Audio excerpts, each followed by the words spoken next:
Hello, fellow drinkers at the Jolly Heretic, resident poet here, and a hello again to those joining from History Debunked. Now, as always, I will begin with a brief roundup of Ed's quick pint videos over the last couple of days.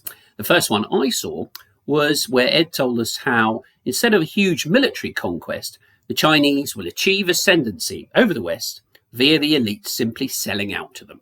And my poem goes like this. We see the next globalist wheeze, a takeover by the Chinese.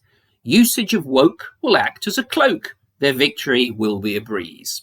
And sadly enough, I think that will be true. The next video I saw under the Quick Pints banner was Ed's little clip on psychological projection and how Ed made a comparison between that and narcissistic personality disorder. The prof, in his latest reflection, explains the idea of projection. Viewed through the prism of base narcissism, there's clearly a distinct connection. So that was quite an interesting little clip that Ed treated us to. And I hope all of you, or possibly some of you, possibly all of you, tuned into last night's stream where at the Jolly Heretic, where Ed opined as to how English public schools have been so successful over the years and how they've endured. And that prompted me to write a little poem of 2 verses. We celebrate the public school. Its value is that of a jewel.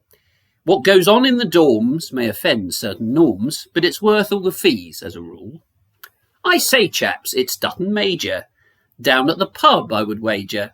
He'll tell us why our dear old school tie would benefit every teenager. So hopefully you enjoyed that. And now moving on to history. Debunked. Simon, as always, has been as busy as a proverbial bee.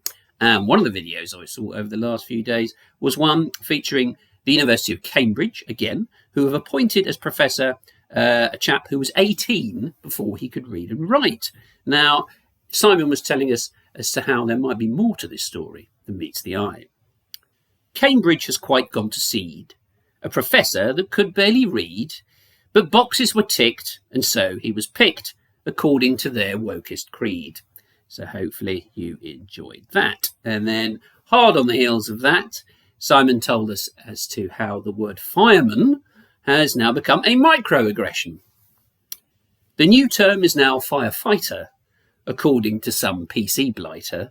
We've used the term man since records began, but speech control grows ever tighter. So yes, some sad news there as always. And then very recently, we saw in the news that Scott Adams, the author of the Dilbert series of cartoons in America, has been airing some heartfelt views on a recent poll in America on the attitudes of various ethnic groups to one another.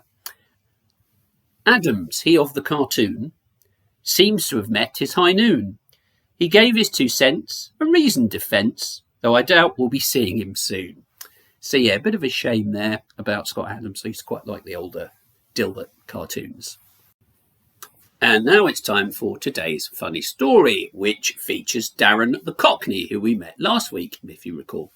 Now, young Darren is down at the gym, and he notices there's a young lady in there who's making eyes at him, and he is making eyes at her. So they approach each other, as young people are wont to do, and Darren takes off his shirt. And the young lady says, "Oh, ain't you got a nice chest?" And Darren says, "See this chest? It's 100 pounds of dynamite, love. Do you get me?" And the young lady says, "Ooh." And after that, Darren removes his trousers.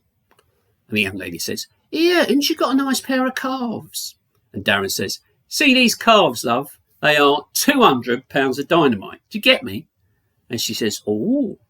Then after that, Darren takes off his underpants.